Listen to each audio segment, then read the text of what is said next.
और केंद्रीय मंत्री अश्विनी कुमार चौबे को टिकट नहीं दिया गया है, वो चुनाव मैदान में नहीं है। क्या है वास्तव में उनकी नाराजगी है या एक संघ के कार्यकर्ता और पार्टी के समर्पित कार्यकर्ता के नाते वो जो भी जिम्मेदारी दी जाएगी उसको निभाएंगे, या उनका इरादा क्या है? हम अश्विनी चौबे जी से खुद बात करना चाहते हैं, वो हमारे सामने मौजूद है। चौबे जी, ये बताएं कि इस बार आपको पार्टी ने टिकट कर दिया तो जाहिर सी बात है कि आप खुश तो नहीं होंगे, खुश तो नहीं होंगे इस फैसले से। अरे भाई, कहते हैं भगवान श्री राम जब वनवास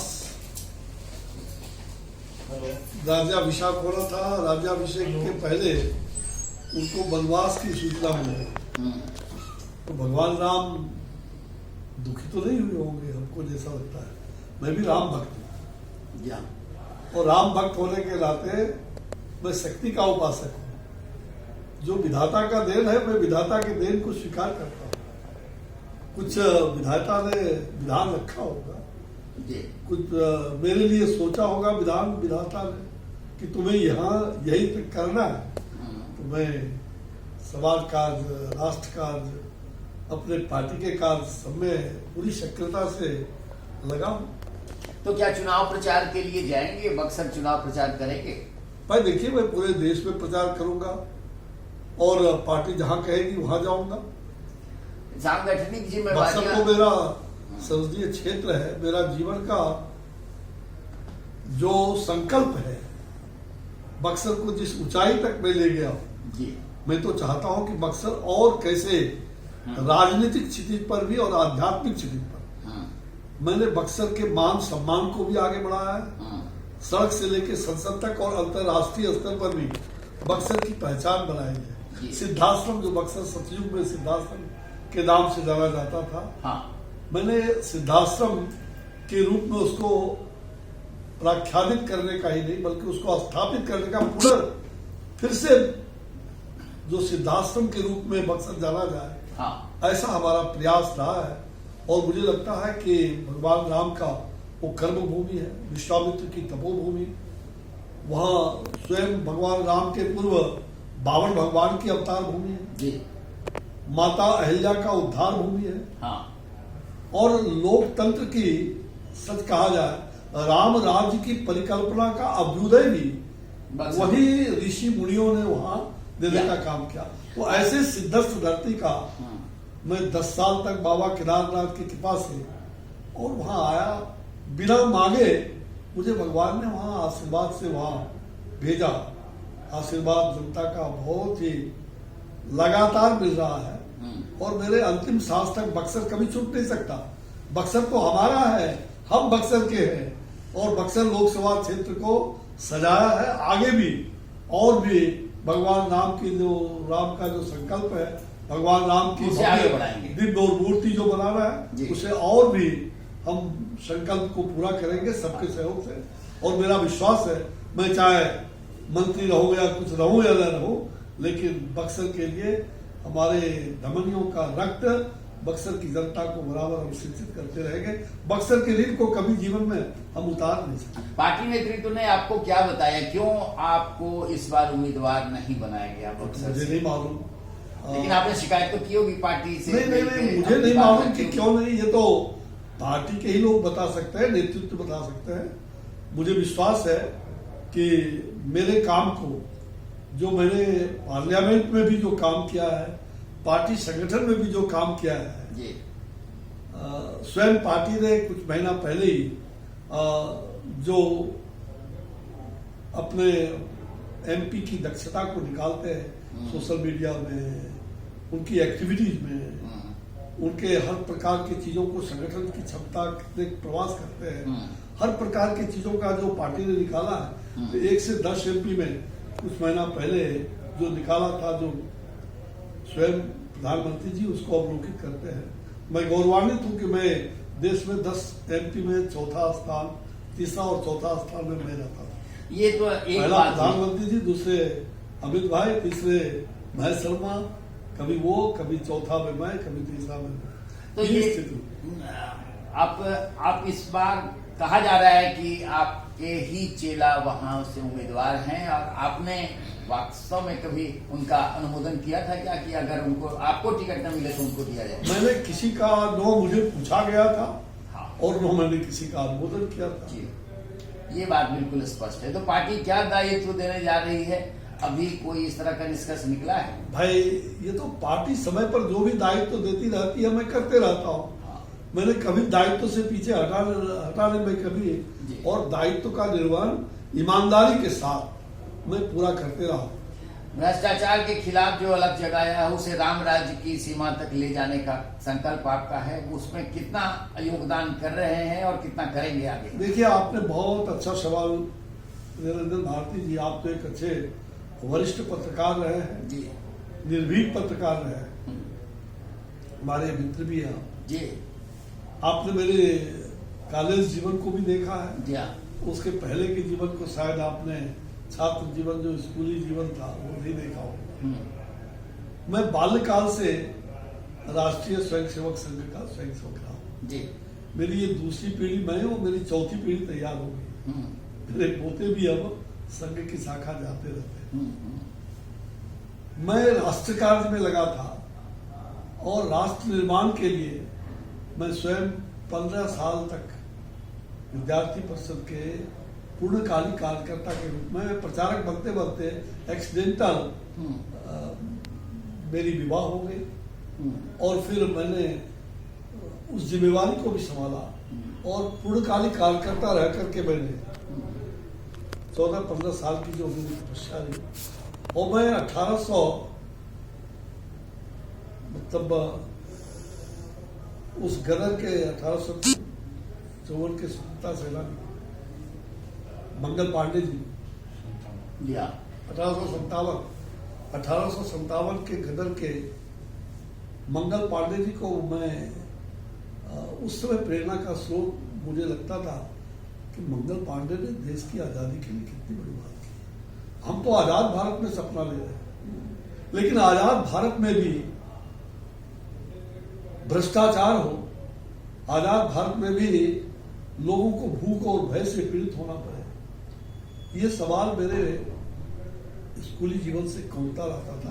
तभी तो केवी सहाय का आंदोलन हुआ बिहार में, और मैं छात्र था, मामूली छात्र था, मारवाड़ी पाठशाला भागलपुर का छात्र था, और मैं जुलूस आया और जुलूस निकाल करके मैं सीधे वहां से, और अंत में पुलिस ने कोतवाली के हाजत में बंद कर दिया। तो मेरी लड़ाई वहां से शुरू है। लोकनायक जयप्रकाश नारायण के उस छात्र आंदोलन में मैं सक्रिय सहभागिता हमारी रही, और एक सिपाही होने के नाते जो जेपी आंदोलन में आज 12 अप्रैल है, 8 अप्रैल को मैं जब पटना यहाँ प्रवेश किया था, तो मेरी इच्छा यही रही कि मैं जाऊंगा बहुत दिनों के बाद, और जेपी के आवास पर, और जेपी आवास पर 8 अप्रैल को मैं गया, जो 50 साल उस छात्र आंदोलन का 18 मार्च 1974 को छात्र संघर्ष समिति के आह्वान पर 18 सूत्री मांगों को लेकर बिहार विधानसभा को घेरा गया था। लाठियां चली, गोलियां चली, कई लोग दिवंगत हो गए, और काफी बड़ी पैमाने पर हिंसा उसमें उत्पन्न किया गया, खास करके कम्युनिस्ट और कांग्रेस के द्वारा। और उस समय मेरे हाथ टूट गए थे लाठी के साथ। आपका हाथ टूटा, गोली लगते लगते मैं बच गया था। हमारे मित्र सुशील मोदी, हम दोनों दौड़ रहे थे, और बगल, दोनों के बगल से मेरे कान के कटपट्टी से गोली एक जमुई के लड़के के मुंह में घुस लग गया, और वो दिवंगत हो गया। मुझे लगता है ये राजनीति, और एक छात्र नेता उस समय के थे, बड़े नेता, जो बाद में राजनीति में बड़े बड़े पद पर गए। अब उस छात्र नेता ने एक समाचार चलवा दिया कि छात्र नेता हताहत हो गए गोली से। ये हताहत हो गए तो आज भी वो भूत बन के कैसे? मैं देखो सही बात बोल रहा हूं, लोकतंत्र के पुजारी होने के नाते लोकतांत्रिक शक्ति को कैसे मजबूत बनाया जाए। जेपी ने 8 अप्रैल को अपने मुख को मुख पर पट्टी बांध करके और 74 आंदोलन को उन्होंने जन आंदोलन की दिशा देने का काम किया। अहिंसक आंदोलन, शुद्ध हृदय, मूक वाणी, हमला चाहे जैसा होगा, हाथ हमारा नहीं उठे। तो जेपी के उस आंदोलन को 50 साल स्वर्ण जयंती मनाएंगे। ये जो स्वर्ण जयंती जेपी का जन आंदोलन का स्वर्ण जयंती आयोजन समिति बना करके और अगले सभी स्वतंत्रता से जो जेपी आंदोलन के हमारे नेतृत्व है उनसे भी लगातार मैं मिल रहा हूँ। बिहार में, झारखंड में, देश भर में आपातकाल के दिनों में जो आतताई, जो तानाशाह कांग्रेस के तानाशाह ने जिस प्रकार से इंदिरा गांधी की उस समय तूती बोलती थी और जिस प्रकार से पूरी जुबान बंद कर दी गई, लोकतंत्र का गला मरोड़ा गया, हमारे देश के कई नौजवानों को DIR मीसा में बंद करके और यातनाएं दी गई, सभी यातनाओं को भी हम याद करके एक भव्य कार्यक्रम दिल्ली में एक 25 जून को हमारी इच्छा है, सब लोगों से राय परामर्श कर रहे हैं और एक भव्य एक ऐसा कार्यक्रम जो हम पुनः उस इमरजेंसी को भी याद करेंगे और जन आंदोलन को याद करें। जेपी आज भी प्रासंगिक है, आज लोग भूलते जा रहे हैं। मुझे कष्ट है कि जब जेपी आवास पर गया तो एक माला भी जेपी के गले में कोई पहनाने वाला नहीं रहा, जबकि सत्ता में बैठे हुए और सत्ता से बाहर बहुत सारे साथी जेपी आंदोलन के आज भी यहाँ हैं। क्या हो गया है? लोग सत्ता सुख भोगने में लगे हैं। लोकतंत्र का महान पर्व है और जेपी ने इसी लोकतंत्र पर, लोकनायक जयप्रकाश नारायण जी ने लोकतंत्र की शक्ति को जगाने के लिए, लोक निष्ठा को आगे बढ़ाने के लिए और भ्रष्टाचार की बात को उसमें जोड़ा था उसी 8 अप्रैल को। इसलिए मैंने 8 अप्रैल को बड़ा ही ऐतिहासिक और क्रांतिकारी दिन है, मैं आज उस काम को भी आगे बढ़ा रहा हूं। लोकतंत्र का जो छात्रों में, युवाओं में, युवा शक्ति जो आने वाली पीढ़ी है, 4 पीढ़ियां गुजर गई, 50 साल कम नहीं होता। इसलिए आने वाली जो पीढ़ियां है और जो वर्तमान पीढ़ी है, इनको क्या पता कि जेपी आंदोलन क्या था। लोकतंत्र के बारे में जेपी ने और तमाम लोगों ने आंदोलन करके लोकतंत्र की शक्ति को कैसे प्रगाढ़ किया। आज उसी बात को लेकर के हमारे आदरणीय प्रधानमंत्री नरेंद्र भाई मोदी लोकतांत्रिक शक्ति को मजबूत करने के लिए और भ्रष्टाचार पर चोट पहुंचाने का, वंशवाद पर चोट पहुंचाने का जो जेपी ने उस समय कहा था, उस बात को लेकर के जहां नरेंद्र भाई मोदी जी आगे बढ़ रहे हैं, सत्ता के गलियारे में हो या सत्ता के बाहर लोग हो, आज ये प्रश्न सबके सामने है और मुझे विश्वास है कि जहां हम उसको जगा रहे हैं वहीं युवा शक्ति, छात्र शक्ति जो पहली बार मत के अधिकार, मताधिकार जो नव मतदाता है, उनको राष्ट्र के नव निर्माण में कैसे आगे बढ़ाया जाए, ये हमारी चिंता है। और उस दृष्टिकोण से मैं खेत खलियान में गांव-गांव जाऊंगा, पूरा बिहार जाऊंगा, बगल के उत्तर प्रदेश में भी जाऊंगा और भी जहां बुलाएंगे, जहां पार्टी कहेंगे वहां जाएंगे और हम पार्टी के निर्देशानुसार कार्यक्रम के अतिरिक्त हम छात्र युवाओं को विशेष करके जो जेपी उस समय 72 साल के थे और संयोग देखिए मैं उस समय 21-22 साल का था, आज जेपी का जो उस समय उम्र था, आज मैं उसी उम्र में प्रवेश कर चुका हूँ 72 साल में। तो मेरे मन की ये इच्छा है कि हम संपूर्ण क्रांति का जो अधूरा काम है उस काम को कैसे आगे बढ़ाया जाए। राजनीतिक सक्रियता हमारी बनी रहेगी और निश्चित रूप से लोकतांत्रिक शक्ति को मजबूत करने के लिए और इस लोकतंत्र के महान पर्व पर छात्र युवा शक्ति और नए मतदाता अधिक से अधिक का मतदान का प्रयोग करें और वह मतदान संकल्प लेकर के कि विकसित भारत हमारा कैसे बने। इदम नवम इदम राष्ट्राय स्वाहा, यह जो राष्ट्र के पुनर्निर्माण के लिए हमें आगे बढ़ने की आवश्यकता है और मुझे लगता है छात्र युवा शक्ति को और जगह जगह चौक चौराहे पर, गांव में, खेत और खलियान में मैं जा करके चौपाल लगाऊंगा, उनके साथ तो चाय पर चर्चा भी करूंगा। लोकतंत्र की शक्ति को मजबूत करें और लोकतांत्रिक व्यवस्था को मजबूत बनाने के लिए इस महान पर जो प्रधानमंत्री जी ने विकसित भारत का संकल्प लिया है, उस संकल्प को हम सभी पूरा करें। जेपी आंदोलन के 50 वर्ष पूरे होने पर उनके आदर्शों को, उनके अभियान को आगे बढ़ाएंगे आप और इस बार चुनाव में भले बेटिकट कर दिए लेकिन संघ और पार्टी का जो भी दायित्व मिलेगा उसको राष्ट्र निर्माण के संकल्प के साथ पूरा करने के लिए आप आगे बढ़ते चले जाएंगे। तो ये अश्विनी कुमार चौबे जी जिनसे बात हो रही थी, इस बार बक्सर के चुनाव मैदान में तो नहीं है, लेकिन जेपी आंदोलन के 50 साल जब पूरे हो रहे हैं तो भ्रष्टाचार के खिलाफ और राष्ट्र निर्माण की संकल्पना को साकार करने के लिए अश्विनी चौबे जी अपने पार्टी के दायित्वों को और अपना जो इनका आंदोलन के एक सिपाही के नाते जो दायित्व था उसको भरसक निभाएंगे और राष्ट्र निर्माण के लिए अपनी पूरी ऊर्जा लगाएंगे। और जो हमारा आध्यात्मिक सोच है, राष्ट्र निर्माण के साथ साथ जो भगवान राम के प्रति हमारी भक्ति है, श्री राम का वो कर्मभूमि है, प्रथम कर्मभूमि, जहां मैंने 22 में नवंबर महीने में 10 दिनों का एक बड़ा कार्यक्रम आयोजित किया, सनातन संस्कृति समागम राम राज की ओर।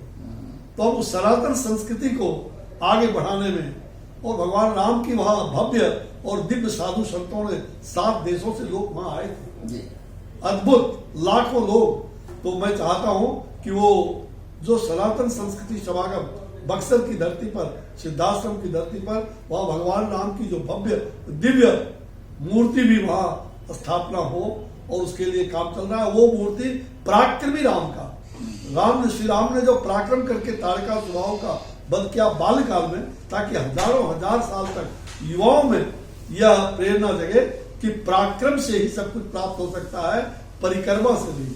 आज परिक्रमा करके लोग बड़े बड़े पद पा लेते हैं, पराक्रम होना चाहिए, राजा राम के जैसा पराक्रम। और राम राज्य की कल्पना जो बक्सर से ही साकार हुआ और बाद में जाकर के वो मर्यादा पुरुषोत्तम राम बने। तो राम वन गए तो बन गए, राम वन गए तो बन गए। और मुझे लगता है कि राम ने जो मर्यादा पुरुषोत्तम राम बने, तो निश्चित रूप से प्रभु की इच्छा, कुछ विधि का विधान होगा। और मैं तो कभी बेटिकट यात्रा करता नहीं। लोग बड़ा कयास उठाते थे हमारे बारे में, अरे चुनाव लड़ जाएंगे, ये बगावत कर रहे हैं। मैं बगावत नहीं, मैं सत्य के लिए बगावत करता हूँ। मेरे अहिंसा ही हमारे लिए परमधर्म है, सेवा ही हमने काम किया है, सेवा का। और वो सेवा का कार्य आपको अनगिनत 40,000 लोगों का बक्सर के अंदर, 25,000 लोगों का भागलपुर में आई कैंप लगवा करके और उसके नेत्र शिविर लगवाए, और पूरे बक्सर वासियों ने, पूरे बगल के उत्तर प्रदेश के लोगों ने भी उसका लाभ उठाया। मेरे मन संतुष्ट हो गए। मैंने अच्छे अच्छे कामों को, मेरा काम करने का, सेवा का, मानव सेवा, माधव सेवा, ये मेरे जीवन का कहा जाए अंग है। और मैं राजनीति में हूं, लेकिन बृहत्तर राजनीति होनी चाहिए। राजनीति में नीति धर्म का पालन करो, और राजनीति धर्म पालन ना करके और राजनीति करो तो वो राजनीति वैधव्य के समान होता है। आज की जो गंदी राजनीति में लोग प्रवेश करके राजनीति को गंदगी फैला रहे हैं, मैं इससे कोसों से दूर। शुचिता की राजनीति होनी चाहिए, हम शुचिता को आगे बढ़ाएं। और मुझे लगता है आज जो भगदड़ मची है, भीड़ मची है, ये जो पूरी तरह से कहा जाए कि इधर से उधर भागो, मैं व्यक्तिगत रूप से उसको पसंद नहीं करता हूं। माफ करिएगा, जो लोग भगोड़े हैं, जो लोग दल बदलू हैं, जो लोग पार्टी के प्रति जिनकी सत्य और निष्ठा, पार्टी ने पंचनिष्ठा की बात कही हमारी पार्टी, और इस पंचनिष्ठा को देख करके अगर लोग आ रहे हैं तो उनका भव्य स्वागत है। लेकिन जो लोग पंचनिष्ठा को देख करके नहीं, बल्कि उनको लगता है कि मैं यहां आकर के विधायक, सांसद, मंत्री बन जाऊंगा, और उस भीड़ में आ रहे हैं, और फिर भीड़ से शायद उनकी मनोकांक्षा पूरी ना हो तो भाग जाए, ऐसे भगोड़ों को नहीं। इसलिए मैं कहता हूं कि मैं दल बदलू नहीं, मैं गिरगिट की तरह रंग बदलने वाला नहीं। आप पर मेरे रंग में एक ही रंग है, गेरुआ रंग, बचपन से, जिस पर कोई रंग नहीं चढ़ सकता।